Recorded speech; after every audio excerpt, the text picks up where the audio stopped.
हम लोग भगवत गीता में कई दिन से चर्चा कर रहे थे कि मन मना भव मत भक्तो इत्यादि। तो वक्त लोग सोच सकते हैं कि भाई मन को भगवान में लगाने में कठिनाई होती है, ठीक है, मान सकते हैं। अब कोई व्यक्ति आपके अगर घर में ही आके बैठ जाए तो उसका विस्मरण करने में कठिनाई होती है। आपकी पत्नी हो, बच्चे हो या जो भी, तो घर में ही रहते हैं ना, घर में ही आ जाएंगे तो भी उसका विस्मरण होता है, नहीं होता। श्रीमद् भागवतम को सुनने की इच्छा से ही उसी क्षण भगवान हृदय में आने लगते हैं, आपके मन में, चित्त में आने लग जाते हैं, बस जाते हैं। तो ये तो ज़्यादा आसान तरीका है ना। अपने मन को भगवान में लगाने के बजाय भागवत सुनने की इच्छा रखिए, भागवत सुनिए, भगवान आपके मन में अपने आप ही आ जाएंगे। Is it not intelligence? और जब भगवान में एक और बात है, जब हमारे हृदय के अनर्थ होते हैं तो हमको वह भगवान का स्मरण नहीं करने देते हैं। वो गुंडे की तरह कब्जा किए हुए हैं, तो गुंडों से हम लोग की लड़ने का सामर्थ्य है नहीं। तो इसलिए हम पुलिस को कॉल करते हैं, 108 नंबर डायल करते हैं, हरे कृष्णा और श्रीमद् भागवतम। भगवान जब आ जाएंगे तो वो रिक्वेस्ट नहीं करेंगे, सर सर काम सर, क्रोध सर, थोड़ा सा स्पेस दे दीजिए, निकलो यहाँ से, हटो यहाँ से। तुम हमको ये पुकार रहा है, भागवत सुन रहा है, हमको चाहता है कि हम इसके हृदय में आ जाए, तुम कौन होते हो रोकने वाले? और इसी को आप सुनते हैं, नष्ट प्राय सुभद्रेशु नित्यम भागवत सेवया भगवती उत्तमा श्लोके भक्तिर भवती नष्ट की। नित्य भागवत की सेवा करने से जो हृदय में नाम अपराध उपरी अनर्थ हैं वह सब नष्ट होते हैं। और जब अनर्थ नष्ट होते हैं, अभद्र नष्ट होते हैं, तो व्यक्ति भक्ति में निष्ठ होता है। अब आप ये बताइए, निष्ठ का क्या मतलब है? माइक पे बताइए, निष्ठ मतलब क्या होता है? मैं निष्ठा नहीं पूछ रहा हूँ, निष्ठ शब्द का अर्थ क्या होता है? फिक्स्ड। फिक्स्ड। व्यक्ति किस चीज में फिक्स होता है इस जगत में? जिसमें उसको रुचि मिलती है। वेरी गुड, समझ में आ गया। निष्ठा मतलब, माइक ऑफ कर दीजिए, निष्ठा का मतलब हुआ उसमें आपको रुचि आने लग जाएगी। तो भगवान की भक्ति में, कथा में, नाम में ये रुचि आने लग जाएगी। आज सुबह गीता की क्लास के बाद एक भक्त फ़ोन किए, प्रभु जी एक बहुत इंपॉर्टेंट बात करनी है। बहुत अच्छी बात उन्होंने बताई भी, वो हम कल गीता क्लास में बताएंगे, लेकिन जो उनका उत्साह था वो देख के मैं बहुत प्रसन्नता हुई कि कितना सुंदर उत्साह है भगवान की बात को शेयर करने का। Very wonderful point which was told. अब एक और बात बता देता हूँ, फिर से हम आगे चढ़ते हैं। कल हम जो बात कर रहे थे कि भगवान अपने प्रपन्नों की आरती को हरण करने के लिए उद्यत रहते हैं। तो आज एक भक्त, जो मैं समझा रहा था कि देखिए नर नारायण ऋषि और उनके अन्य जो भक्त हैं वहाँ पे बद्रिकाश्रम में, वह भगवान की लीला को समझने के लिए बड़े परेशान थे। तब कहेंगे लीला को समझने के लिए परेशान क्यों? तो मैं समझा रहा था कि जो लीला को तत्व नहीं समझ में आता है, उसकी वजह, उसको समझने की जो उत्कंठा होती है, उससे एक प्रकार की पीड़ा मिलती है। ये समझ में क्यों नहीं आ रहा है, क्यों समझ में नहीं आ रहा? तो आज एक भक्त हमको पूछे, प्रभु जी भागवतम सुखदेव गोस्वामी ने परीक्षित महाराज को पूरी सुनाई थी। हमने कहा ये कैसा प्रश्न है? हमने कहा हाँ। तो कहते हैं वो जो प्रथम, जब तक सुखदेव गोस्वामी आए नहीं तो उसको भी तो भागवतम कहते हैं, वह क्यों कहा जा रहा है भागवतम? वो तो सूत गोस्वामी जी बोल रहे हैं।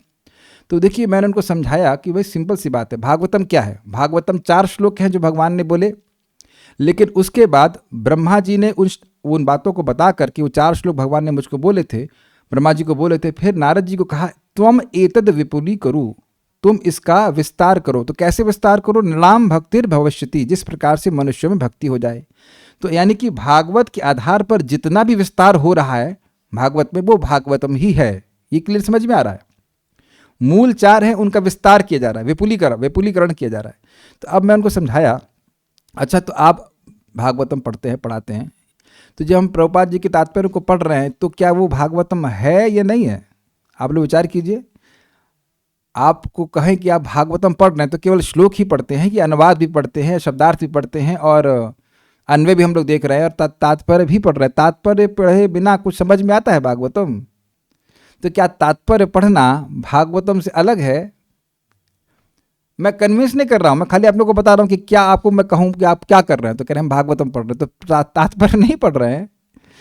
तो तात्पर्य किसका विस्तार है? उस श्लोक का विस्तार है, तो वह भी तो भागवतम हुआ। तो उस प्रकार से सूत गोस्वामी जो बोले हैं वह भी तो भूमिका बता रहा है ना कि क्या कैसे कैसे कथा हुई, तो वह भी तो भागवतम हुआ। क्या उसमें नारद जी का प्रवचन नहीं आ रहा है? वह भी तो भागवत के सार को बता रहे हैं, इत्यादि बहुत सारी बातें वहाँ पे आ रही। तो जब उनको ये बात सुनने को मिली तो बड़े प्रसन्न हुए, कहते मैं बड़ा परेशान था। हमने कहा यही तो मैं आपको समझा रहा था। अब समझ में आया कि कोई भगवान का तत्व है, जो भक्त भगवान का जिज्ञासु है, उसको ये बात नहीं समझ में आती है तो उसको कष्ट मिलता है। ये कष्ट सामान्य लोग को नहीं होता, बहुत जिसका चित्त बहुत उच्च कोटि का, उसको दिक्कत होती है कि भागवत क्या है, भागवत में कोई विषय समझ में नहीं आ रहा है। तो इसी प्रकार से भगवान ने नर नारायण ऋषि जो है, उनको भी भगवान की लीला के तत्व के बारे में नहीं जानकारी थी, तो उनको जानवाने के लिए उद्धव जी को वहां भेजे थे, बोले थे चलिए।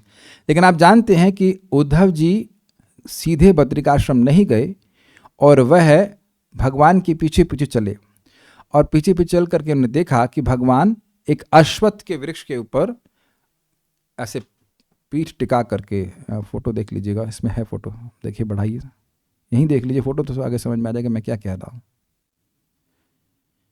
ये देखिए पेज नंबर 16 दिख गया आपको। एक अश्वत्थ का वृक्ष है, उसके ऊपर पीठ टिकाकर भगवान बैठे हुए हैं चतुर्भुज स्वरूप में, और वहाँ उद्धव जी उनको मिलते हैं। पेज नंबर 16 में दिखा, नहीं दिखा आपको? ठीक है, ये सीन है। तो अब इसी बात का वर्णन हो रहा है 3 श्लोकों में कि किस प्रकार से उन्होंने भगवान को देखा, किस स्वरूप में देखा, ये सब बातें यहाँ पे आएंगी। मेरे पीछे बोलिए, मेरे पीछे बोलिए। अद्राक्षमेकमासीनं विचिन्वन्दितं पतिम्, अद्राक्षमेकमासीनं विचिन्वन्दितं पतिम्, श्रीनिकेतं सरस्वत्यां कृतकेतं अकेतनम्, श्रीनिकेतं सरस्वत्यां कृतकेतं अकेतनम्, अद्राक्षमेकमासीनं विचिन्वन्दितं पतिम्, अद्राक्षमेकमासीनं विचिन्वन्दितं पतिम्, श्रीनिकेतं सरस्वत्यां कृतकेतं अकेतनम्, श्रीनिकेतं सरस्वत्यां कृतकेतं अकेतनम्, अद्राक्षमेकमासीनं विचिन्वन्दितं पतिम्, अद्राक्षमेकमासीनं विचिन्वन्दितं पतिम्, श्रीनिकेतं सरस्वत्यां कृतकेतं अकेतनम्। श्रीनिकेतं सरस्वत्यां कृतकेतं अकेतनम्। क्या अर्थ है कृतकेतम अकेतनम का? नहीं पता, अच्छा लग रहा है बोलने में, यही तो बोल रहा हूँ। भागवत आपको समझ में आएगी बाद में, अच्छी लगेगी पहले, है ना? अच्छा लग रहा है ना बोलने में?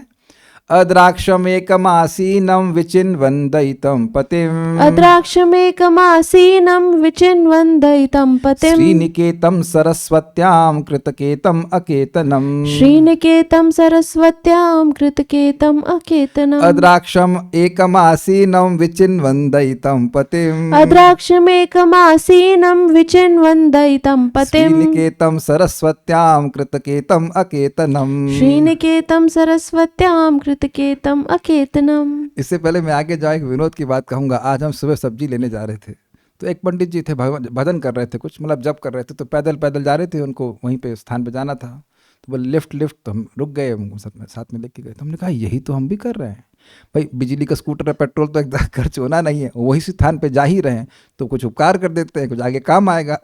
तो अब आप देखिए, कुछ भगवान की कृपा से कुछ कुछ समझ में आ रहा है, तो आप लोग भी तो लिफ्ट हमको भी लिफ्ट दीजिए, हमको भी लिफ्ट दीजिए।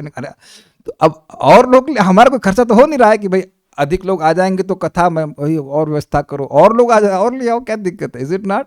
और उपकार भी हो जा रहा है, भगवान हमसे प्रसन्न भी हो जा रहा है। मैं सोच रहा था ये तो लिफ्ट ही है ना, प्लीज प्लीज हमको भी सुनाना, हमको भी सुना, please please give us a lift. और यही आप लोग से भी चाहता हूँ, give lift to at least 1 person in Krishna consciousness.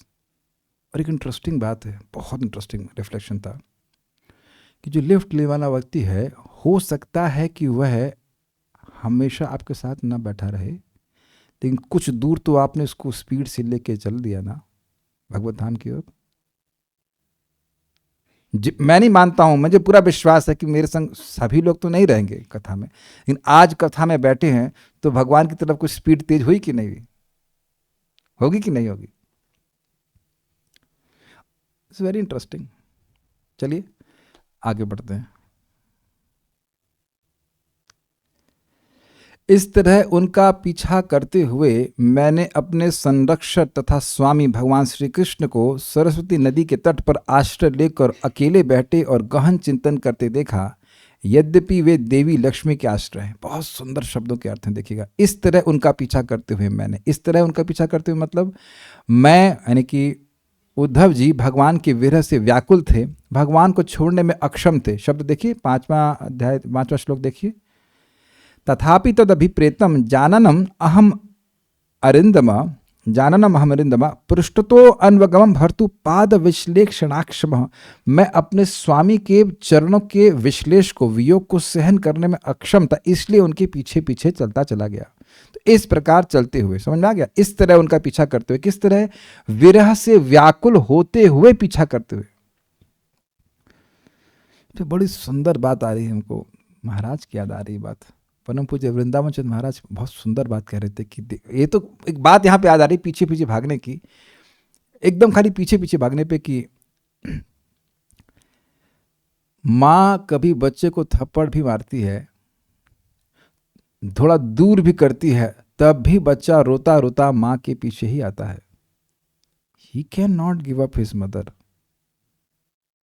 कितना सुंदर बात है ना, दिस इज अमेजिंग ना।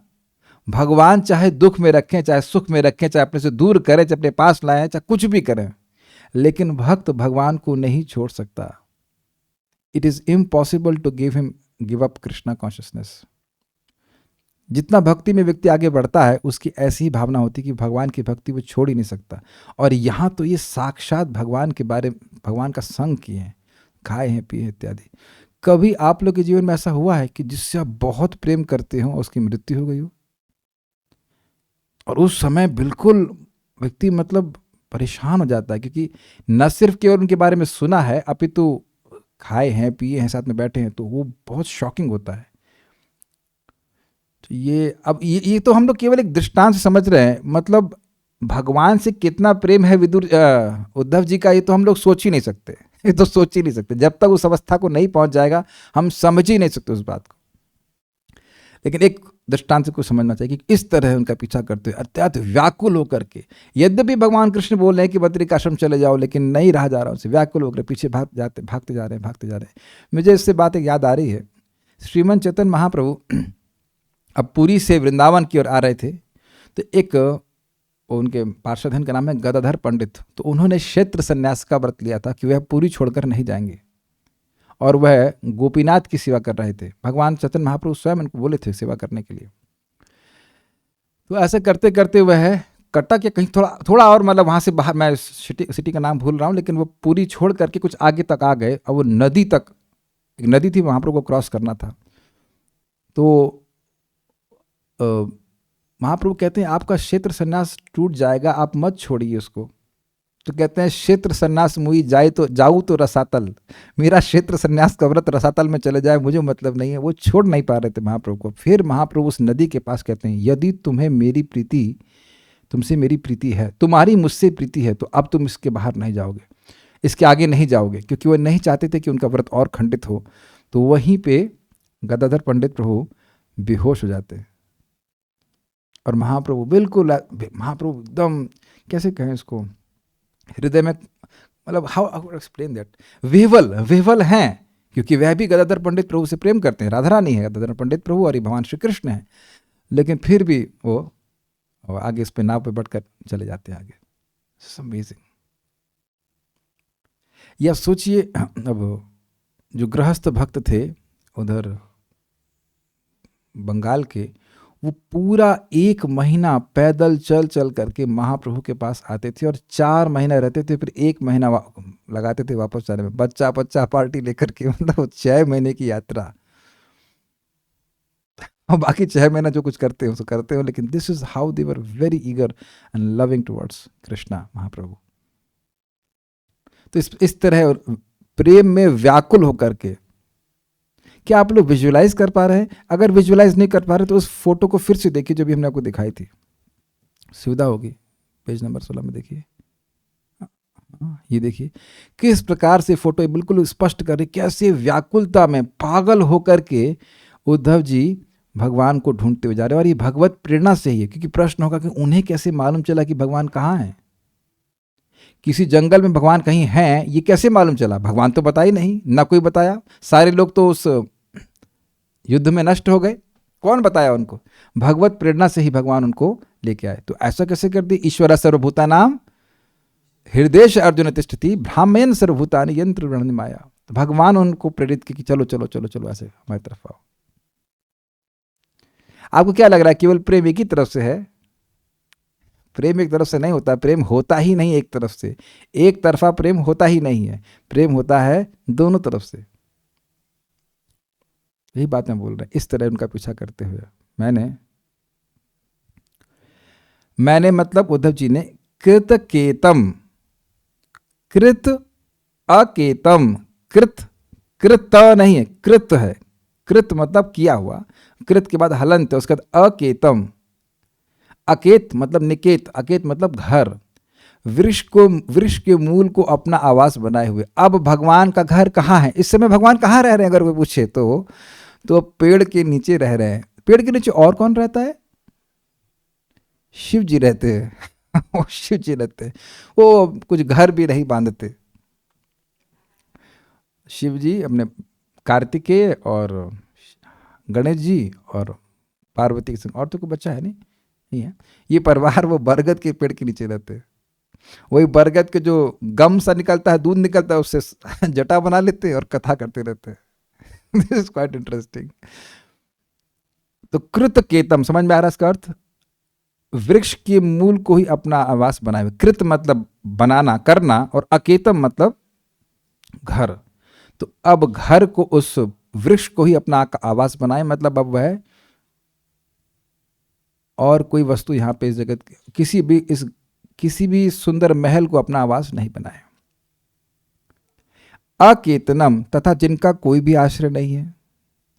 अब ये शब्द बड़ा ध्यान सुनना पड़ेगा आपको। जिसका कोई भी आश्रय नहीं है। आश्रय का क्या अर्थ था? माइक पे बताइए। आश्रय का अर्थ जहाँ पे दुखों की निवृत्ति हो जाती है और सुख मिलता है। तो क्या भगवान के लिए ऐसा कोई स्थान है जहां उनकी दुखों की निवृत्ति हो जाए? जैसे मैं कहूं कि भाई ऐसा कौन सा स्थान है जहां सूर्य को प्रकाश मिलता है? ये तो अजीब सा प्रश्न हुआ। सूर्य को प्रकाश कहाँ से मिलता है? सूर्य तो सबको प्रकाश देने वाला, सूर्य सबको प्रकाश दे रहा है, तो सूर्य के लिए प्रकाश का आश्रय कौन होगा? कोई नहीं।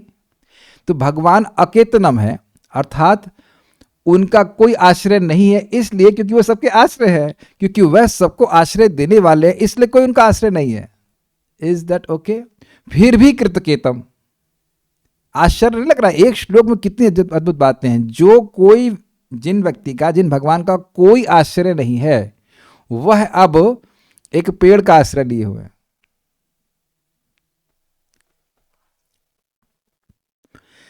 और उनका कोई आश्रय नहीं है, लेकिन श्री निकेतनम, वह किसके आश्रय है? लक्ष्मी जी के आश्रय है। कितनी कॉन्ट्राडिक्टरी क्वालिटीज है ना, अजीब सी। जिसका कोई आश्रय नहीं है। सुनिए, यह बताइए कि यहां कौन व्यक्ति हाथ खड़ा कीजिएगा उसको पैसे की इच्छा नहीं है, लक्ष्मी की इच्छा नहीं है। इतना विरक्त तो कौन है? कहते एकदम ईमानदारी से हृदय पे हाथ रख के बोला कि बिल्कुल इच्छा नहीं है। तो हर व्यक्ति ये सोचता ही है कि अरे भाई लक्ष्मी जी हमारी आश्रय है, लक्ष्मी जी हमारे दुखों की निवृत्ति कर देंगी, हमें सुख की प्राप्ति कराएंगी, है ना? तो यानी कि देखा जाए इस जगत में लक्ष्मी सबके आश्रय है। लक्ष्मी जी सभी लोग लक्ष्मी जी को अपना आश्रय मान रहे हैं। अगर कोई कहे कि international society for Lakshmi consciousness, तो प्रचार में कोई दिक्कत नहीं होगी, क्योंकि सब लोग है ही, है ना? हाँ, लक्ष्मी जी को मानते, लक्ष्मी जी। आप बताओ, लक्ष्मी जी का मंत्र का प्रचार कीजिए, देखिए धड़ धड़ लोग भर जाएंगे, झगड़ा कर लेंगे। अरे 16 क्यों, 17 माला करेंगे। नॉट 16 क्यों बोलते यार, 18 करेंगे, what ever, is just natural. लोग लक्ष्मी जी का आश्रय लिए हैं, तो आप देखिए कितने विरोधी गुण हैं। वो किसी का आश्रय, उनका कोई आश्रय नहीं है, लेकिन लक्ष्मी जी उनका आश्रय ली हुई है। बात एक्चुअली ये है अकेतनम कहने का कि वह सबके आश्रय हैं, वह लक्ष्मी जी के भी आश्रय है। अच्छा, श्री का एक और सुंदर अर्थ है शोभा, सौंदर्य। तो वह सारे सौंदर्य के आश्रय हैं। सौभाग्य, वही तो बोले भाई, अगर कोई व्यक्ति सुंदर है तो उसको सौभाग्यवान नहीं कहा जाएगा। तो ये भी अर्थ है। इस प्रकार से ये तीनों विशेषण भगवान के हैं, जिन्होंने पेड़ को अपना आश्रय बना रखा है, जिनका कोई भी आश्रय नहीं है, और जो लक्ष्मी जी के आश्रय है, उनको देखा। किस रूप में देखा? दैतम पतिम, अपने संरक्षक तथा स्वामी भगवान श्री कृष्ण को देखा। ये इंटरेस्टिंग है। जब आप किसी को देखते हैं तो उससे अपना संबंध अनुभव करते हैं। जिससे अपना संबंध अनुभव नहीं करते उससे कुछ नहीं, उसको देखने से भी कोई फर्क नहीं पड़ता। माताओं, अपने बच्चों को देख के कुछ इमोशंस आते हैं? हाँ, कहाँ से पैदा हो गया, क्यों हो गया? नहीं नहीं, ऐसा नहीं है। आप लोग उनको देख करके अफेक्शन महसूस होता है। कुछ चोट लग जाए बच्चे को या कुछ हो जाए तो आपके मन में दुख दुख लगती है। क्यों? आप अपने बच्चे को देख रहे हैं जो आपके देह से उत्पन्न हुआ है। अग्रीड? संबंध का मतलब ममता। यहां संबंध दिख रहा है। जो व्यक्ति, मैं फिर याद दिला रहा हूं आपको, जो ये उद्धव बचपन में खेल खेल में कृष्ण की सेवा में इतने रत हो जाते थे कि सुबह वाले भोजन की आशा को छोड़ देते थे। आप में से कितने लोगों को आज सुबह व्रत करने में अच्छा लगा था 12 बजे तक? मेरे को तो बहुत कठिनाई लगी थी। अच्छा, एक भक्त को अच्छा लगा था, ठीक, कल भी करना अच्छा लगा था, कल भी अच्छा कर। जैसे ही व्रत का अनाउंस करते तुरंत मैसेज आता है, प्रभु जी अन्न ग्रहण करना है कि एकादशी प्रसादम करना है? तो इसका मतलब ये व्रत अच्छा नहीं लगता, मतलब भूले नहीं भूले ना। और ये व्यक्ति रोज ही ब्रेकफास्ट भूल जाते थे, बिल्कुल इंक्लाइंड नहीं थे। जब बचपन में जब वह कृष्ण को मिले नहीं है, विग्रह की सेवा कर रहे हैं, तब वो इस प्रकार से अभिनिविष्ट है। बचपन में बाल लीला में ऐसे अभिनिविष्ट है, तो अब तो पूरा जीवन कृष्ण की सेवा की, कितना प्रेम बढ़ गया होगा। तो इस समय कृष्ण को किस रूप में देख रहे हैं? मेरे स्वामी हैं। और दैतम का एक और अर्थ है प्रेष्ठ, अर्थात अत्यधिक प्रिय। अपने अत्यधिक प्रिय स्वामी को देखा। यहाँ पे जगत में स्वामी को देखता है तो स्वामी खून पीते रहते हैं और जूस निकालने, सॉरी मतलब आपका जूस निकालते हैं उनको। तो वो उनको कुछ स्वामी होते हैं क्या, बल्कि सारे स्वामी ऐसे होते हैं कि आपसे सेवा लेंगे बहुत अधिक और देंगे बहुत कम पैसा। ये जगत का स्वरूप है। लेकिन सबसे प्रिय स्वामी के रूप में देखा। ना ना ना ना ना, जहाँ पे दैत का अर्थ हो रहा है संरक्षक या फिर प्रेष्ठ। प्रेष्ठ का मतलब परम प्रिय पति, यानी भगवान श्री कृष्ण को देखा। क्या करते हुए देखा? विचिन्वन, गहन चिंतन करते हुए। गहन चिंतन क्या था? कि अब मुझे अपनी लीला का स्मरण करना है और मुझे अब दूसरे ब्रह्मांड में जाना है। एक और बात है कि चिंतन भगवान यह भी कर रहे थे कि उद्धव जी को संदेश देना है मुझे, जो कि वो संदेश फिर बद्रिकाश्रम में फिर से बोलेंगे। अभी आप देखना, फिर से भगवान बोलेंगे। यहाँ पे जो भगवान ने ब्रह्मा जी को उपदेश दिया था 4 श्लोकों में, वही फिर से उद्धव जी को बोलेंगे। ये विचार कर रहे थे कि आएंगे और मैत्रेय मुनि भी आएंगे, और यह भी आगे आप अगले श्लोकों में देखेंगे कि मैत्रेय मुनि भी अपने आप ही आ जाते हैं बिना किसी इंफॉर्मेशन के। तो उसका कारण क्या है? उसका कारण यह है कि भगवान जानते थे कि मैत्रेय मुनि के द्वारा विदुर जी को ज्ञान प्राप्त होगा। तो इस ब्रह्मांड को छोड़ने से पहले भगवान विदुर जी का स्मरण करते हुए विचिन्वन, वो सोच रहे कि इस ज्ञान का प्रचार कैसे होगा, कि तो मैत्रेय मुनि विदुर जी को बताएंगे। और भगवान जानते थे कि मैत्रेय और विदुर जी को संवाद जो होगा वो व्यासदेव भागवत में रखेंगे और आप लोग आज पढ़ेंगे। ये सब सोच रहे थे भगवान। काटिए इसको, कोई विरोध? काट सकते हैं। भगवान सब सोच लेते हैं कि भाई ये बच्चा पढ़ेगा जयपुर में, ये एक दिन पढ़ेगा विदुर जी और मैत्रेय का संवाद, मैं पढ़ाऊंगा, आप पढ़ेंगे, हम सब सुनेंगे, प्रभुपाद जी तात्पर्य लिखेंगे। मैत्रेय विदुर संवाद होता ही नहीं ना अगर भगवान मैत्रेय जी को वहां पे आने नहीं देते। आप भी देखेंगे, अभी आगे श्लोकों में है। तो भगवान सब सोच लिए, सब भगवान तो सब अनंत सोचते हैं, सब कुछ सोच ले कि ये सब होगा, ये संवाद इनका होगा, मैत्रेय विदुर जी से मिलेंगे, विदुर जी मैत्रेय जी से मिलेंगे, इत्यादि सब सोच लिए। इसलिए सब सोच रहे थे, बहुत गहन विचार भगवान कर रहे थे। गहन चिंतन करते हुए सरस्वत्याम, सरस्वती नदी के किनारे एकम आसीनम, अकेले बैठे हुए थे। ऐसा अद्राक्षम, ऐसा उन्होंने देखा। किसने देखा? उद्धव जी ने देखा। श्लोक देखिए, अद्राक्षम मैंने देखा, एकम आसीनम भगवान को अकेले बैठे देखा, कोई साथ में नहीं था। बोर नहीं हो रहे थे, कह रहे नहीं, विचिन्वम, वह गहन विचार कर रहे थे। कौन किसको देखा? तो कहते हैं दैतम पतिम, अपने स्वामी, अपने परम प्रिय पालक भगवान श्री कृष्ण को देखा। वो कैसे थे? तो कहते हैं श्रीनिकेतम, अर्थात जो लक्ष्मी जी के आश्रय, सारी शोभा के आश्रय हैं। कहाँ? तो कह रहे सरस्वत्याम, सरस्वती नदी के तट पे देखा। आपने याद होगा कि भगवान ने सरस्वती नदी के जल से आचमन किया और यहाँ पे विश्राम कर रहे थे उसके पास में। कृतकेतम, जिन्होंने वृक्ष को अपना आश्रय बना लिया था, लेकिन अकेतनम, उनका कोई आश्रय नहीं है, वही जगत के आश्रय है। इस तरह से है। आगे पढ़ते हैं। श्रीधरी, कृतकेतम अर्थात श्री भगवान वृक्ष मूल को ही अपना आश्रय बनाए थे तथा अकेतनम अर्थात उनका कोई भी आश्रय नहीं था। लेकिन उस तरह से आपको नहीं सोचना होगा, कहे बेटा कोई आश्रय नहीं था, कोई रहने वाला नहीं था, अब यदुवंश के सारे महल नष्ट हो गए। नहीं नहीं, वो बात नहीं है। वो क्योंकि सबके आश्रय स्वरूप हैं। जैसे आप जानते हैं भगवान ने माता यशोदा को सारे के सारे ब्रह्मांड अपने अंदर ही दिखाए। ऐसे अपने प्रियतम प्रभु को मैंने सरस्वती नदी के तट पर अकेले बैठे हुए देखा। प्रियतम मतलब दैतम। सारार्थ दर्शनी भगवान कृष्ण को अकेतनम अर्थात आश्रयहीन कहकर संबोधित किया गया है, क्योंकि वे तो स्वयं ही समस्त भौतिक एवं आध्यात्मिक तत्वों के आश्रय हैं। सभी कुछ उन्हीं का आश्रय ग्रहण करता है, यह भाव है। आपने सुना था भगवान के भागवत में 10 टॉपिक है और उसमें एक तत्व है आश्रय तत्व। आश्रय तत्व, और वो हैं भगवान श्री कृष्ण जो सभी के आश्रय, उनका आश्रय कोई नहीं, वो सभी के आदि हैं, सभी के कारणों के कारण है। ये बात बोली जा रही है, इसलिए कह रहे हैं कि उनका कोई कारण नहीं है। ठीक है। तात्पर्य, जो लोग सन्यासी हो जाते हैं वे प्रायः किसी वृक्ष के नीचे आश्रय लेते हैं। उद्धव ने भगवान को उस स्थिति में आश्रय लिए हुए देखा जैसा आश्रयहीन व्यक्ति करते हैं। हाँ, समझ में आया? भगवान आप यहाँ सन्यास ले लिए, पत्नी है, यहाँ पे बच्चे हैं, सन्यास में क्या करता है? सन्यास का मतलब ये नहीं कि सैफरन पहन लिया उसके बाद पत्नी रखा है, बच्ची रखा है। आजकल ये भी चल जाता है बहुत बार, लाल सैफरन पहन लेते हैं लेकिन पत्नी भी रहती है और बच्चे भी रहते हैं और सैफरन भी ले लेते हैं। ऐसा नहीं होता है। तो आपने देखा था ना, एकम आसीनम, ना पत्नी है, ना बच्चे है, ना महल है, ना द्वार है, कुछ भी नहीं। तो एक तरह से भगवान यहाँ पे स्पष्ट कर रहे हम सन्यास ले लिए, क्योंकि वे प्रत्येक वस्तु के स्वामी हैं, अतः उनका आश्रय हर स्थान पर है और हर स्थान उनके आश्रय में है।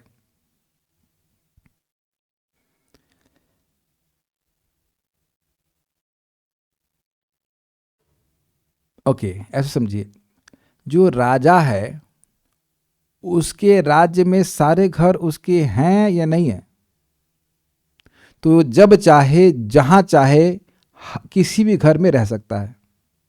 ठीक है। तो उसी प्रकार से भगवान परमात्मा के रूप में हम सभी के हृदय में रहते ही हैं, हर वस्तु में भी रहते हैं, हर वस्तु में रहते हैं, हर वस्तु में रहते हैं, हर जीव के हृदय में रहते हैं। ईश्वर सर्वभूतानाम इत्यादि। तो जहां कोई व्यक्ति रह रहा है उस अर्थ में कहा जा सकता है कि उसका आश्रय है। लेकिन उस अर्थ में आपको आश्रय ग्रहण नहीं करना पड़ेगा कि भाई भगवान को अपने दुख निवृत्ति के लिए कहीं रहना पड़ता है। अंडांतरस्थ परमाणु चयांतरस्तम, अंडा ब्रह्मांड के अंदर रहते हैं और हर परमाणु के अंदर रहते हैं, लेकिन उनको किसी से कुछ सुख मिलता, कोई ऐसा नहीं कि उनको कोई सुख की अपेक्षा हो। ये बात समझनी होगी। और हर स्थान उनके आश्रय में है, तो बड़ा स्पष्ट है, सारा जगत भगवान के अंदर ही है। संपूर्ण भौतिक तथा आध्यात्मिक विराट जगत उन्हीं के द्वारा धारण किया हुआ है, अतएव वे हर वस्तु के आश्रय हैं। बिल्कुल स्पष्ट है। अतएव सन्यासियों की तरह आश्रयहीन होकर उनका आश्रय लेना तनिक भी आश्चर्यजनक नहीं था। ये समझ में आ रहा है?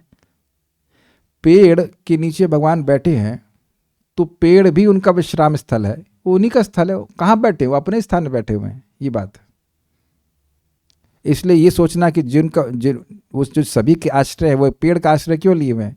क्योंकि पेड़, क्या वो पेड़ के नीचे नहीं बैठ सकते हैं? प्रश्न इस प्रकार से कीजिए, क्या वो पेड़ के नीचे नहीं बैठ सकते हैं? ना, उन्हीं का पेड़ है, तो क्या दिक्कत है? उनके स्वरूप के बारे में बोल रहे हैं। किस रूप में देखा मेरे पीछे बोलिए। श्यामावदातम विरजम प्रशांत अरुणलोचनम। श्यामावदातं विरजं प्रशांत अरुणोचनम। श्यामावदात्तं विरजं प्रशान्तारुणलोचनम्। श्यामावदातं विरजं प्रशांत अरुणलोचनम्। दोर्भिर्चतुर्भिविदितं पीतकौशाम्बरेण च। दोर्भिश्चतुर्भिर्विदितं पीतकौशाम्बरेण च श्यामावदात्तं विरजं प्रशान्त अरुणलोचनम् श्यामावदातं विरजं प्रशान्त अरुणलोचनम् दोर्भिर्चतुर्भिविदितं पीतकौशाम्बरेण च दोर्भिश्चतुर्भिर्विदितं पीतकौशाम्बरेण च श्यामावदात्तं विरजं प्रशान्त अरुणलोचनम् श्यामावदातं विरजं प्रशान्त अरुणलोचनम् दोर्भिर्चतुर्भिविदितं पीतकौशाम्बरेण च दोर्भिश्चतुर्भिर्विदितं पीतकौशाम्बरेण च। भगवान का शरीर श्यामल है किंतु वह सच्चिदानंदमय है। काला है लेकिन अत्यंत शाश्वत, आनंदमय और ज्ञानमय है और अतीव सुंदर है। उनके नेत्र सदैव शांत रहते हैं। शांत मतलब उसमें क्रोध कभी नहीं होता। और वे प्रातःकालीन उदय होते हुए सूर्य के समान लाल हैं। समझ रहे हैं बातें?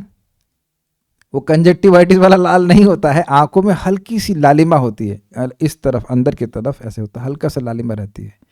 मैं उनके 4 हाथों, विभिन्न प्रतीकों तथा पीले रेशमी वस्त्रों से तुरंत पहचान गया कि वे भगवान हैं। ये बहुत इंटरेस्टिंग है क्योंकि भैया आप लोगों को भी एक दिन दर्शन होने वाला है। सुन लो ध्यान से श्लोक को।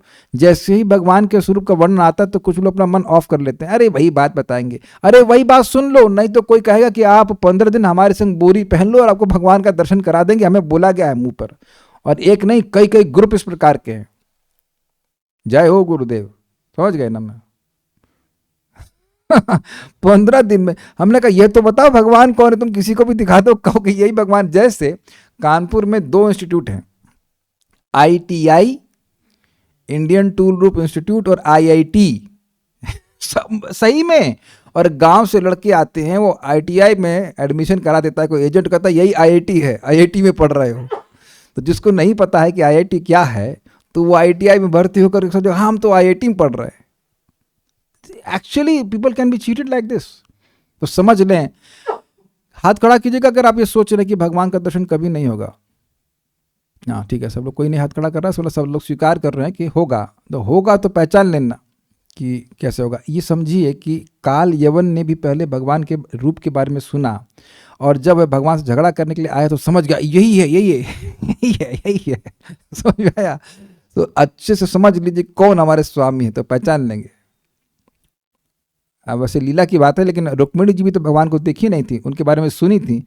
तो जब वो दुर्गा जी के मंडप से बाहर आ रही थी तो वो अपना हल्का सा घूंघट उठा के देख रही थी कृष्ण कौन है। तो देखा ये कृष्ण है। सबको देखेंगे, सबको देखेंगे, घबराओ मत, सब लोग को मिलेंगे। तो अभी देख लो कि भाई क्या क्या भगवान के संग सिम्टम से मैच कर लेना, ये है, ये है, हाँ ये है, तो ये भगवान है। ठीक है, तो स्पष्ट वर्णन है। Let's see. श्याम अवदातम, श्याम मतलब श्यामल और अवदात का मतलब बहुत सुंदर।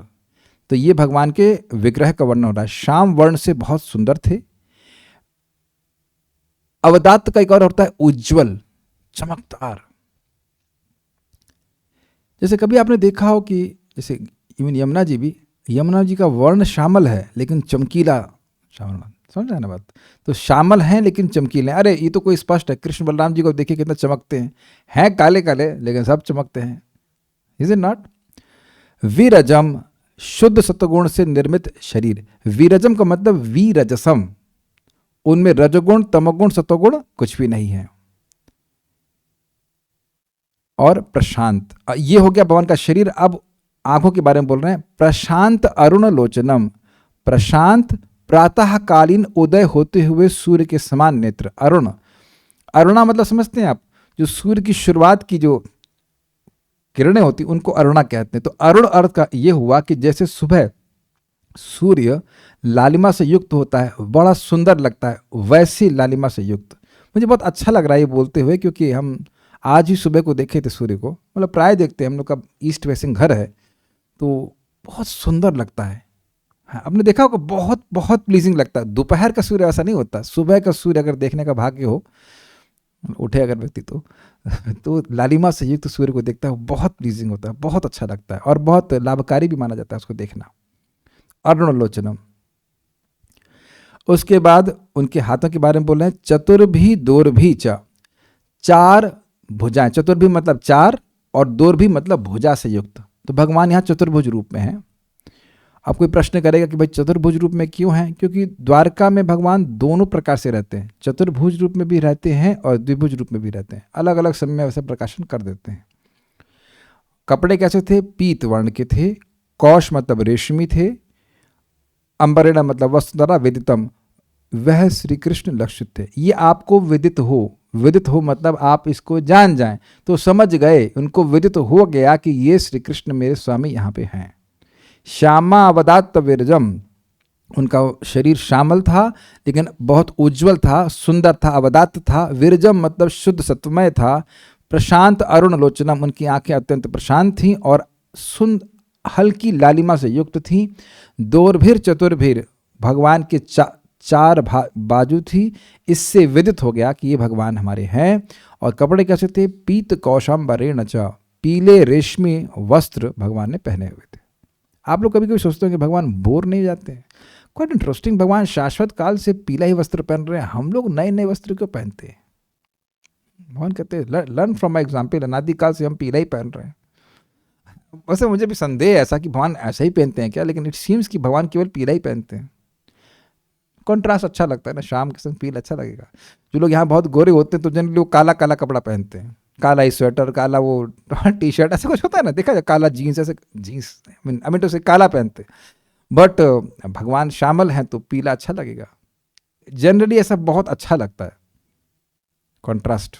जैसे जो भक्त बहुत काले होते हैं, मतलब उनकी स्किन काली होती है, उनका तिलक एकदम चमकता है, बिल्कुल लगते हैं वैकुंठ के पार्षद, बहुत बढ़िया लगते हैं, फायदा होता है। एनीवेज, तो इस प्रकार से भगवान को स्वरूप को देख करके पहचान गए। अब आज का दूसरा श्लोक देखना है, तीसरा श्लोक। मैंने कुछ नहीं, इसमें प्रपात तात्पर्य नहीं। वामा उरावधिश्रित्य दक्षिणांग्री सरोरुहम, वाम उरावधिश्रित्य दक्षिणांघ्रि सरोरुहम्, अपाश्रितार्भकाश्वत्थम अकृशम त्यक्त पिप्पलम, अपाश्रितार्भकाश्वत्थम् अकृशं त्यक्तपिप्पलम्। वाम उरावधिश्रित्य दक्षिणांग्री सरोरुहम, वाम उरावधिश्रित्य दक्षिणांघ्रि सरोरुहम्, अपाश्रितार्भकाश्वत्थम अकृशम त्यक्त पिप्पलम। अपाश्रितार्भकाश्वत्थम् अकृशं त्यक्तपिप्पलम्। इस प्रकार से भगवान बैठे हैं, उसका वर्णन यहाँ पे हो रहा है। भगवान अपना दाहिना चरण कमल अपनी बाईं जांघ पर रखे एक छोटे से बरगद वृक्ष का सहारा लिए हुए बैठे थे। यद्यपि उन्होंने सारे घरेलू सुपास, पता नहीं सुपास का क्या मतलब है, कार्य होना चाहिए, कार्य त्याग दिए थे, तथापि वे इस मुद्रा में पूर्ण रूपेण प्रसन्न दिख रहे थे। मतलब ये कि जगत में व्यक्ति सोचता है कि जब घर का ये काम हो जाएगा तब मैं सुखी होऊंगा। Is it not? घर गृहस्थी में यही चलता है, जब ये काम हो जाएगा तब सुखी हो जाऊंगा, जब वो काम हो जाएगा तब सुखी हो जाऊंगा, नहीं तो मैं सुखी होऊंगा नहीं, और नहीं तो अन्य लोग मुझे सुखी होने नहीं देंगे। लेकिन भगवान ये दिखा रहे हैं कि घर गृहस्थी त्याग करके मैं बहुत सुखी हूँ। ये आदर्श प्रस्तुत कर रहे हैं, यद्यपि उनके परिवार वाले तो सब उनसे प्रेम करते थे। तो ये सबको सीन समझ में आ गया। भगवान का दायां पांव भगवान का दायां चरण कमल भगवान के बाएं पांव पे है, बिल्कुल स्पष्ट समझ में आ रहा है। कितना सुंदर फोटो जिस भक्त ने बनाया है, लेकिन कितना सुंदर है ना, एकदम क्लियर हो गया। पीछे बरगद का एक पेड़ है, उसकी जटाएं नीचे आ रही हैं और भगवान पीठ करके बैठे हैं। सबका बहुत बड़ा आशय भी समझते हैं इसको। वामे उरव, बाईं जंघा पर, उरव मतलब तो जंघा और वाम मतलब बाएं। दक्षिणी अंग्री सरोरुहम, अंग्री मतलब चरण और सरोरु मतलब कमल, दाहिने चरण कमल को अधिश्रित्य अर्थात स्थापित करके। क्लियर? अर्भक अश्वत्थम, अर्भक मतलब होता है बच्चा, तो छोटे बरगद के वृक्ष का अपाश्रित, अप मतलब होता है पीछे, दूर, पीछे की तरफ। मायाम तद अपाश्रय, भगवान के पीछे माया रहती है। तो ये जो अश्वत्थ वृक्ष है ये ब्रह्मांड को सूचित कर रहा है, और भगवान उसको पर पीठ किए हुए, मतलब अब इस ब्रह्मांड को वह त्यागने के लिए उत्सुक हो गए। समझ में आ गया? अपाश्रिता मतलब पीछे रखें, सहारा लिए हुए बैठे श्री कृष्ण। जैसे मैं इस सीट के पीछे की तरफ सहारा ले रहा हूं कि नहीं ले रहा हूं, लेकिन अब मैं मतलब जब चाहे छोड़ सकता हूं उसको, छोड़ने के अर्थ में, मतलब सहारा लिया हूं लेकिन अटैच नहीं हूं मेरी पीठ के पीछे। अब इसमें पीछे क्या है मुझे नहीं पता, मैं इधर ध्यान नहीं दे रहा हूं, मैं फेस नहीं कर रहा उसको, ये कहने करते हैं। पिपलम त्यक्ता, विषय सुख को त्याग करके भी अकृष्णम, आनंदपूर्ण दिख रहे थे। पिपलम का मतलब होता है विषय सुख, वो अभी क्लियर हो जाएगा कैसे इसको बोल रहे हैं। भगवान ने देखिए भाई अनासक्त भाव से ही सारे विषय समूह स्वीकार किए थे, वे कभी आसक्त नहीं हुए थे। लेकिन अगर बाह्य दृष्टि से देखें तो हमने सुना था कि भगवान की विरक्ति समझ आया था, विरक्त हो गए थे, प्रकट रूप से दिख रहा था। अकृष्णम का मतलब होता है यह सब करके वह सुखी हो गए। बहुत बड़ी शिक्षा प्राप्त हो रही है, इतने बड़े राजा हैं, इतना सारा कुछ समाज है, और फिर भी भगवान दिखा रहे हैं कि कम से कम शरीर छोड़ते समय, भगवान का शरीर नहीं छूटता लेकिन एटलीस्ट मृत्यु के समय व्यक्ति को उनसे अपने संबंध काट लेने चाहिए। देखिए सही बताएं तो जब मरने का समय आए तो अपने लड़के को, अपनी लड़की को, बच्चे को, पति को सामने नहीं रखना। मैं अजीब सी बात बोल रहा हूं, लेकिन मेरी माँ का भी जब मृत्यु हो रही तो मैं जानबूझ के उनके सामने नहीं गया था।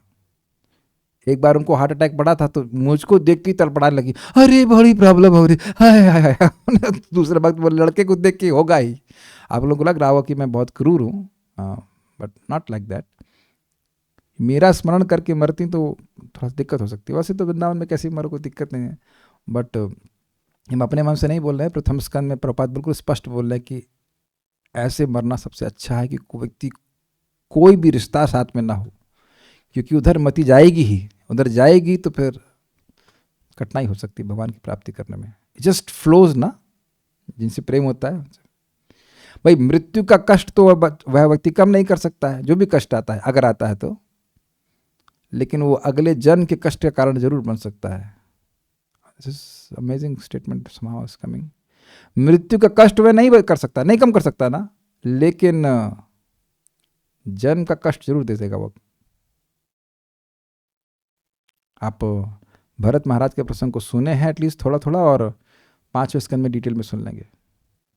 वाम उरा अवधिश्रित्य, वाम उरा यानी कि बाएं जंघा के ऊपर अधिष्ठित यानी रख करके, किसको? दक्षिणांग्री सरोरम, अपने दक्षिण यानी कि दाएं चरण कमल को रख करके, अपाश्रित अर्भ का अश्वत्थम, एक छोटे अश्वत्थ के पेड़ यानी कि बरगद के पेड़ को आश्रित करके पीछे रखते हुए, अकृष्णम त्यक्त पिप्पलम, और वह प्रसन्न थे। त्यक्त पिप्पलम, विषय समूह को त्याग करके वह प्रसन्न थे। इस प्रकार से बात हो रही है। आगे देखते हैं, बहुत गंभीर टीका है इसके ऊपर।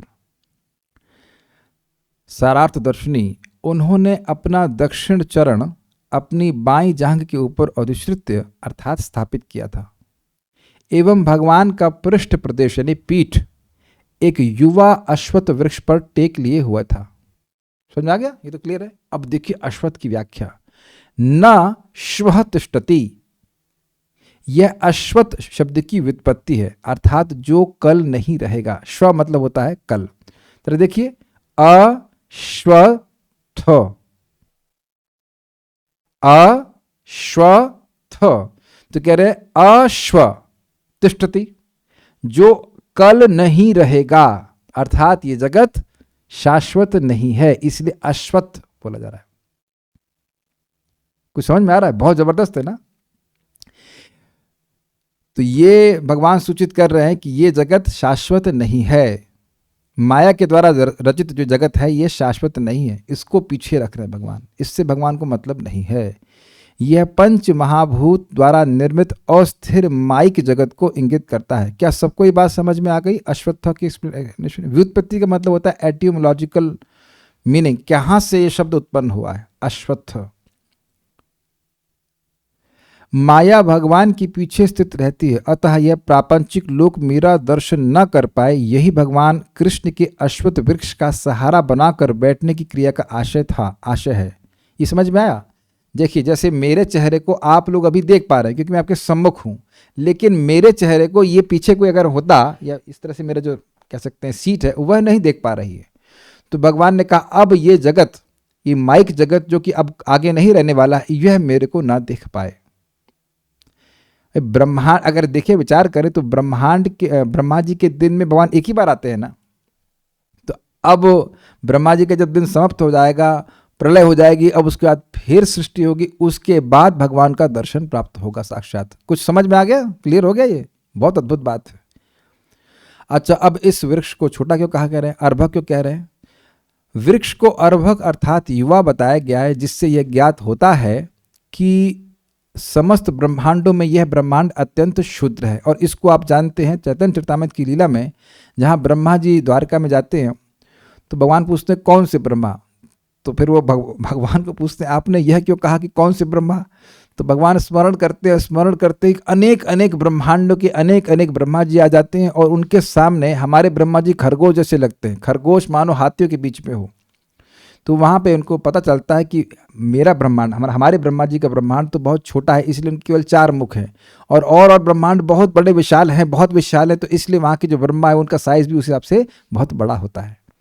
तो यहाँ कहने का अर्थ है कि बहुत छोटा, सबसे मिनी साइज का ब्रह्मांड है, ऐसा लगता है। अच्छा, त्यक्त पिपलम अर्थात भगवान ने इस संसार में अपना विलास अर्थात लीलाओं का संपादन एवं लोक प्रकाशन यानी जगत में अपने आप को दिखाना त्याग दिया, क्योंकि पिपल शब्द श्रुतियों में विषय सुख को दर्शाता है। यद्यपि देखिए भगवान कभी भोग नहीं करते ही नहीं हैं, लेकिन पॉइंट यहाँ पर बता रहा है जगत में दिखाया जाता है कि पिपल शब्द ही विषय भोग को सिखाता है, सूचित करता है। इसलिए यहाँ पे इस अर्थ में ले रहे हैं कि जैसे वह गृहस्थ धर्म स्वीकार करते हुए दिख रहे थे, वैसा वह नहीं दिख रहे हैं। यह श्लोक यहाँ पे नोट दिया गया, द्वा सुपर्ण सयुजा सखाया समान वृक्षम परिश्वजाते तयोर अन्यः पिपलम स्वाद्व अत्य अनश्न अन्यो भिचकाशिति। एक ही पीपल वृक्ष की छाया में 2 साथी पक्षी एक साथ वास करते हैं, किंतु उनमें से एक तो वृक्ष के फलों का आस्वादन कर रहा है, जबकि दूसरे पक्षी की उनमें कोई अभिरुचि नहीं है एवं वह अपने मित्र पर दृष्टि रख रहा है। श्वेताश्वतर उपनिषद 4.6। यहाँ पे पीपल शब्द से सूचित किया जा रहा है कि जीवात्मा कर्म के फल को भोग रहा है और भगवान भी बैठे हुए हैं और उसको दृष्टा के रूप में देख रहे हैं। तो वहाँ वो पीपल शब्द से सूचित किया जा रहा है कि वह उस कर्म का जो फल है उसके सुख और दुख रूपी 2 फल आते हैं। कर्म फल रूपी वृक्ष जो है उसके 2 फल आते हैं, सुख और दुख, तो उसको जीव भोग रहा है, भगवान देख रहे हैं। तो पिपल शब्द से यहाँ पे सूचित किया जा रहा है कि भगवान अब विषय समूह को स्वीकार नहीं कर रहे थे।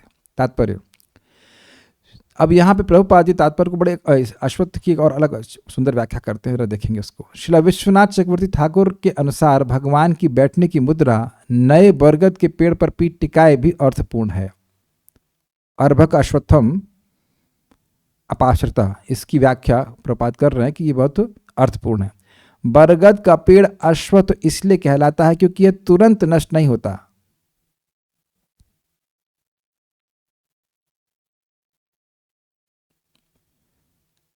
अब आप कहेंगे ये अर्थ तो अलग लग रहा है, लेकिन अर्थ अलग नहीं है।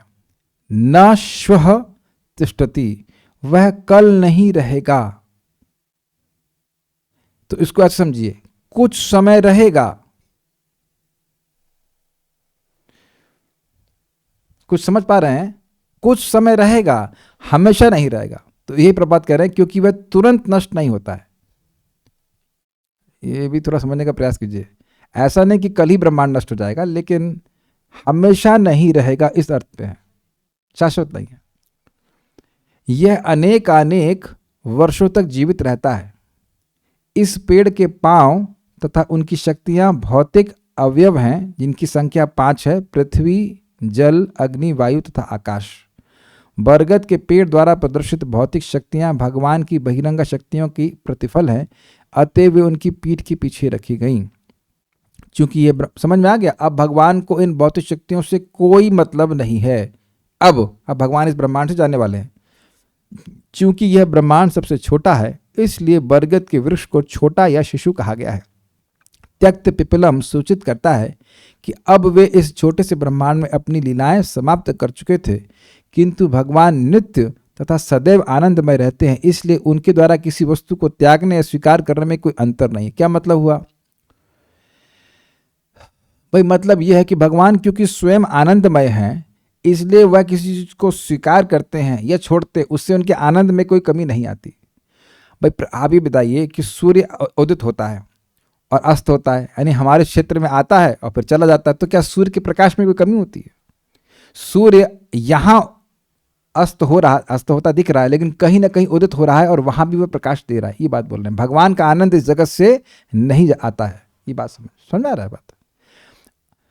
अब भगवान इस ब्रह्मांड को त्यागने तथा किसी अन्य ब्रह्मांड में जाने के लिए तैयार थे। जिस तरह सूर्य किसी एक लोक में उदय होता है और किसी उसी तरह दूसरे में अस्त होता है, किंतु इससे उसकी अपनी स्थिति परिवर्तित नहीं होती। समझने का प्रयास कीजिए। हमारे रेफरेंस फ्रेम से, हमारी दृष्टि से अगर आप देखेंगे तो सूर्य अस्त हो रहा है और उदित हो रहा है। माइक पे बताइएगा, मैं पूछ रहा हूं आपसे। हमारी दृष्टि से सूर्य उदित हो रहा है और अस्त हो रहा है, और सूर्य की दृष्टि से नहीं। समझ में आ गया? बस यही बोलना चाह रहे थे। सूर्य अपने, अगर आप सूर्य से देखें, सूर्य के प्लेनेट पे रहते हो, तो सूर्य कब अस्त होता है? कभी भी अस्त नहीं होता। स्पष्ट है? नहीं समझ आ रहा? सूर्य की दृष्टि से देखें तो सूर्य तो हमेशा उदित ही रहता है।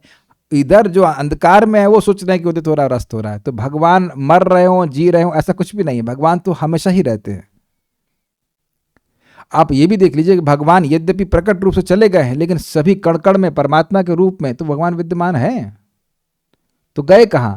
तो गया का मतलब है कि हमारी दृष्टि से ओझल हो गए, इस माइक जगत के लोगों की दृष्टि से ओझल हो गए, लेकिन अप्रकट रूप में तो भगवान हमेशा ही रहते हैं। जैसे इस समय भी अप्रकट रूप में सूर्य कहीं ना कहीं तो है ही ना, तो अब दूसरे ब्रह्मांड में भगवान चल दी। इसलिए भगवान के लिए कोई दिक्कत नहीं है, भगवान के लिए कोई सेपरेशन नहीं इस तरह से। ओके, चैप्टर 15 में बताया गया अश्वत्थ वृक्ष, हाँ भगवद गीता में बताया गया है। चतुर्भुज रूप में क्यों है मैंने व्याख्या कर दी, और कोई प्रश्न यहाँ पे नहीं है। इधर जूम चैट में कोई प्रश्न है? ब्रह्म विमोहन लीला में भगवान ने बाल लीला के समय भी ब्रह्मा जी को करोड़ ब्रह्मा के ब्रह्मा को बताया था कि तुम अकेले ब्रह्म न न न न न। हाँ हाँ हाँ हाँ हाँ हाँ हाँ, ठीक है, सही कह रहे हैं। ब्रह्म विमोहन लीला में भी उन्होंने दिखाया था कि अनेक, वो जितने भी गोप सखा इत्यादि हैं वो सभी विष्णु स्वरूप हैं, दिखाया था। तो फिर प्रश्न है, फिर द्वारका आने के समय ब्रह्मा ने वही प्रश्न क्यों किया? उनको तो ज्ञात होना चाहिए था, भगवान ने बाल लीला में बताया था। अच्छा अच्छा अच्छा, ठीक ठीक। तो ये बताइए कि क्या इंद्र ये गड़बड़ नहीं किए? इंद्र खुद ही जाकर के कंप्लेन किए, भगवान मेरी माँ की कुंडल चुरा लिया है नरकासुर, और आपको जो करना हो उचित वो कर दीजिए। अन्य वरुण का छत्र, अदिति माता की कुंडल और मणि पर्वत चुरा लिया था, वो बड़ा गड़बड़ कर रहा है। तो भगवान मारे और उनके घर में देने गए, और उसके बाद भगवान अपना ही पारिजात लेके जा रहे हैं तो उसे झगड़ा कर रहा है। हाँ एग्जैक्टली, क्या गोवर्धन लीला में भगवान उसको हराए नहीं थे? तो ये प्रथम स्कंद के प्रथम अध्याय के प्रथम श्लोक में क्या कहते हैं? तेने ब्रह्म हृदयादि कवये मुह्यन्ति यत् सूरयः। मुह्यन्ति, भगवान की माया से देवता भी मोहित हो जाते हैं। अच्छा, आप लोग सब लोग सुन ही लिए ना कि हम लोग देह नहीं हम आत्मा है ना? ये तो कोई नई बात नहीं बता रहा हूं ना, तो थोड़ा मोहित नहीं होते ना? तो कौन शक्ति मोहित कर रही? माया तो कर रही है कि नहीं कर रही? तो भगवान की माया शक्ति ऐसी है कि मोहित कर देती है। अच्छा ये बताइए कि अगर ब्रह्मा जी मोहित ऐसे नहीं होते तो क्या वह लीला सुनने को मिलती? आप ये बताइए कि अनेक अनेक ब्रह्मांड हैं, ये ज्ञान केवल आप लोगों को ही है, ब्रह्मा जी को नहीं है। ये बताइए, ब्रह्म संहिता कौन बोला है? हमारे पिताजी ब्रह्मा जी बोल रहे हैं ना, और वह सृष्टि की शुरुआत नहीं बोल दे रहे हैं। लेकिन अब जब भगवान की लीला शक्ति चलती है, कार्य करती है, तो कोई भी मोहित हो जाता है। अरे जब बलराम जी मोहित हो जाते हैं, बलराम जी को 1 साल तक मालूम नहीं चला कि ये सारे जो हैं बछड़े सब कृष्ण हैं, तो फिर ब्रह्मा जी विमोहित हो जाए तो क्या है? भगवान की इच्छा सर्वोपरि है, वो जिसको मोहित करना चाहेंगे मोहित कर देंगे, और जैसे मोहित करना चाहेंगे वैसे कर देंगे। इसलिए हम कंक्लूडिंग पॉइंट समझ रहे हैं, हम भक्तों को हर दिन याद रखना चाहिए इस बात को, हमारा जो हम माया में होना या नहीं होना, यह सब भगवान पर निर्भर करता है। We can simply surrender to Krishna. भगवान के शरणागत हो सकते हैं, बाकी भगवान ही बचाएंगे हमें, और कोई अपनी शक्ति नहीं बचा सकती। माया व्हाट इज दैट? मामेव ये प्रपद्यन्ते माया मिताम तरन्ति थे। बहुत बड़ी बात है। जब इसे बहुत बड़ी शिक्षा लेनी चाहिए कि ब्रह्मा जी जब मोहित हो जाते हैं तो हम लोग कौन सी खेत की मूली है? मूंगफली भी नहीं है, मूंगफली तो आज छोड़िए, ठीक है। सो उम्मीद है कि तीनों श्लोक आप लोग को अच्छे लगे होंगे, समझ में आया होगा। और अब एक भक्त अभी प्रश्न कर रहे हैं, हमारा टाइम नहीं है, हमारा समाप्त हो गया समय, सो विल स्टॉप हियर। कल हम लोग मैत्रेय मुनि से मिलेंगे, और इंटरेस्टिंग हो कि मैत्रेय मुनि को क्लास में कौन बुलाया ये इंटरेस्टिंग है। और एक और इंटरेस्टिंग बात है कि भागवत बोलने के लिए एक व्यक्ति बहुत है, और अगर 2 हो जाए तो और भी बहुत अच्छा, लेकिन उसको सुनने की इच्छा होनी चाहिए। तो आप लोग तो बहुत सारे लोग आ जाते हैं, हम तो बहुत भाग्य हमारा, लेकिन it's very interesting. Bhagavatam is very rare. ये इंटरेस्टिंग कल आप मैत्री मुनि को आता हुआ देखेंगे और आप कहेंगे, आप प्रश्न करेंगे कि आए कैसे, बड़ा इंटरेस्टिंग है। तो भगवान ने चाहा तो हम लोग कल मिलते हैं। Stop here now. Shrimad Bhagavatam की जय, श्रील प्रभुपाद की जय, निताय गौर प्रेमानंदे।